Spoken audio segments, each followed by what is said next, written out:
Last night was one of those moments, treating fans to a 44-point night, highlighted by the shot that will be played over and over and over again. But it wasn't just the final seconds of the game that James dominated. Let's break it down for you. James finished with a game-high 21 drives, 16 more than the next closest player. When he drove the ball and passed, the Cavs went 0 for 3 from the field, but when he drove the ball and kept it, he went 6 for 10 and scored 21 points. James, who shot 73% from the line during the regular season, was also 15 for 15 on free throws. It's his most free throw attempts in a game without a miss in his career. James finished with 44 points. He now has 21 career 40-point playoff games, breaking a tie with Jerry West for the second most in NBA postseason history. Let's get you back to First Take. LeBron, can we talk about this guy and how he legit just gets better with age, Max? Should we just be saying that it's LeBron? Why are you shaking your head at me? He's not getting better with age. You don't think he's getting better? Some that was aspect, clutch. We don't see clutch from him. We saw it from Kyrie Irving, his not him. wisdom and experience is compensating as he gets older. He does not play defense. When he was in Miami, by the second season there, he was a defensive beast in the playoffs on an excellent defensive team. That LeBron James is gone. But he is compensated for the slip there, the energy and athletic ability, or at least the energy to maintain that level of athletic ability all the time, with understanding of the game that is unbelievable. It's like he's penetrating the game to the point where he's seeing through it. He knows what he has to do to get this under-talented group of guys to the next level. And in this case, it was take the last shot. He told him, give me the ball, I'm going to take the last shot. When we were sitting here talking about who do you want taking the last shot with the fate of the universe on the line, Damian Lillard, Kyrie Irving, this one and that one, we didn't mention LeBron because he doesn't have that reputation, because he deferred to Kyrie Irving, who really is that kind of animal. He's built that way. LeBron James is not built as a pure scorer, but let's not mistake that for thinking that he can't hit the big shot. He has done it many times, and if that ball doesn't go in, they're down 3-2 to the Pacers. Maybe they lose in the first round. Stephen A., once upon a time, the clutch ship seemed to have sailed when he choked away those 4 fourth quarters in Miami against Dallas. It was over. LeBron's not clutch. It's in his DNA. Let this serve as a lesson. Just because you don't enter the league like MJ or Kobe does not mean you can't get there. LeBron has gotten there. He's the best player in the world, and we're going to miss him when he's gone. It's just that simple.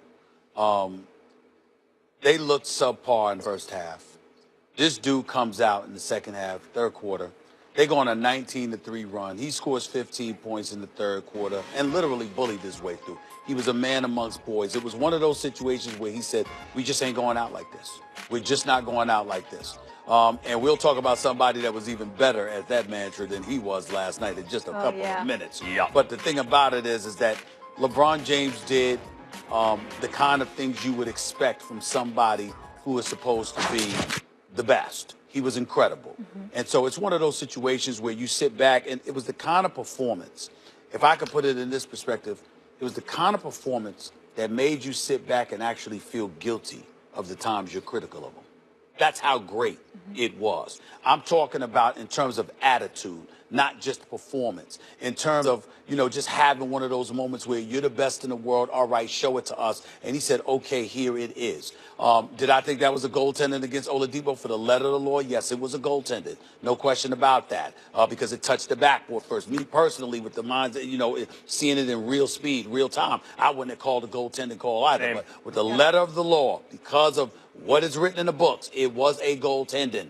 Nevertheless, they had an opportunity to win the game, and he delivered. And so when you look at it from that perspective, and then you see that JR can't buy a basket, 0 for 8 from the field, 0 for 6 from three-point range, although he did a tremendous job defensively on Victor Oladipo, holding him to 2 for 15 shooting. And bringing up Oladipo and his struggles over the last 2 games, yes, they played a role in doubling him and getting the ball out of his hands and daring other people to beat him. The flip side to it, however, he hasn't found a way to overcome that, whereas LeBron James religiously, repeatedly, over the course of years has found a way. So in the end, we have to step back and just sit up there and say it's almost like a soap opera. I'm watching my man Sonny Corinthos at General Hospital, Victor Newman on Young I was and the watching Restless. Brick. Guess what? Brick, whatever the case may be. Here's the deal. No matter what happens to them, falling down the stairs, getting in a coma, getting shot, whatever, they're going to live, okay? Because they're the stars. We can sit up there and be critical of LeBron James, but in the end recognize this is the preeminent superstar in the game of basketball. That's why I kill you every day, and you keep showing up the next day. Last night, he showed why. We all Stephen A., let me ask you something. You don't beat me. You're not wasting time. Microphone's down on your tie, brother. Oh, damn. Okay. I'm sorry. Let me ask you something. You said it makes you feel, it's kind of performance that makes you feel guilty about the times you've been critical of him. And I know what you mean by that. Right. When LeBron, as I mentioned, choked away 4 consecutive fourth quarters in the finals. Yeah, I'll never apologize for that. On the super team. I'm not saying that doesn't get weighed in the balance either.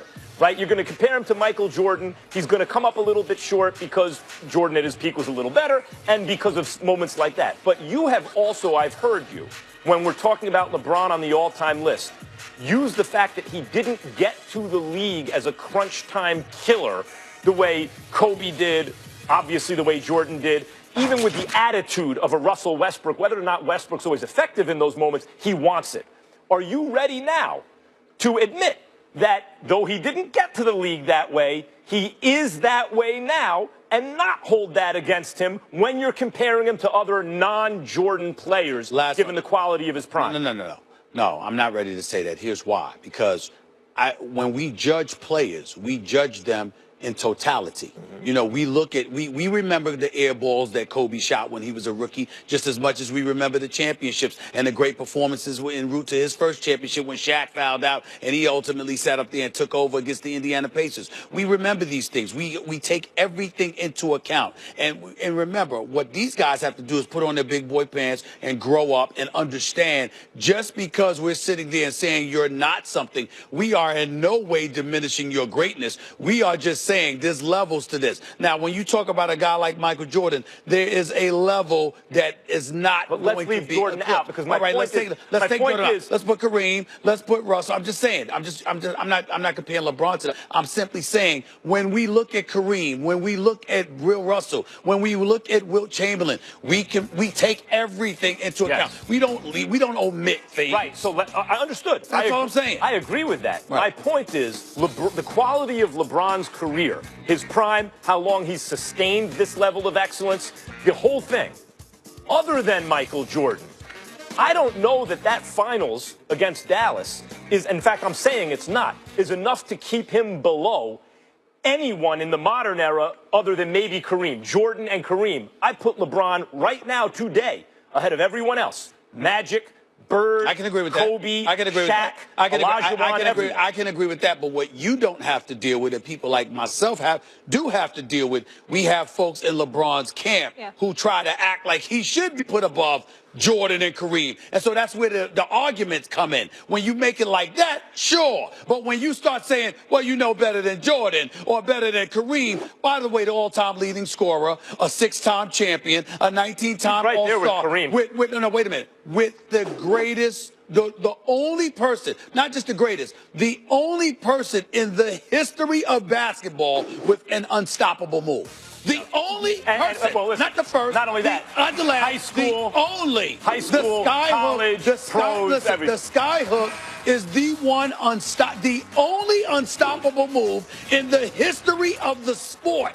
And we're going to put LeBron above that? No, you cannot do that. Well, okay. You cannot do that. Listen. You cannot do that. I love Kareem. I think it is up for debate if you take Jordan out of it. I had a good conversation with Rich Paul from the game the other day. Okay. And Rich, I love LeBron. Your guy ain't better than Jordan. And I think people understand that, at least who've lived through also the Jordan era, and even who just look at the analytics and all that stuff, or even just trust your eyeballs. I'm saying take Jordan out of it, Stephen A. I'm saying take him out of it. The other stuff from LeBron. Okay, let's take Kareem out of it, too. Okay, let's just talk about the non-centers. But I said I agree, but what I'm saying to over you... Kobe, over Magic, listen. Over Bird. Here's what I would say to you. I still, when I think about Kobe the killer, and I also... backing up. Here's where I'm backing up. I've often said this. I'll take LeBron over anybody in the world outside of Jordan for the first 46 minutes. The last 2 minutes, there's several people that I would have picked ahead of him. Okay, but you see LeBron can hit those shots too. Listen, he can hit those shots, but to me, when I think about Kobe, I'm not doing that. When I think about Larry Bird, I'm not doing that. I'm just not. But they're both available. Like, we got the NFL draft tonight. Kobe, LeBron, Bird, Magic, they're all still up on the board. Who are you taking with your pick? Because I'm taking LeBron. I'm not thinking about it that hard. All right, you look at it. Let me not go the last 2 minutes. Let's go last shot. Come on, see what I'm saying? I'm saying, okay, you got to factor it all in. Factor it all. I'm going Bird. You're factoring everything in. I'm going Bird. Over LeBron. The last shot. No. Ball in your hand. But I want Bird. What I'm saying is, you just said all the things, including choking in the finals, get factored into the evaluation of the player. Sure. I'm saying factor everything in. The last shot, the last 2 minutes. I'm taking LeBron. Over everyone. I'm taking LeBron. Me too. Absolutely.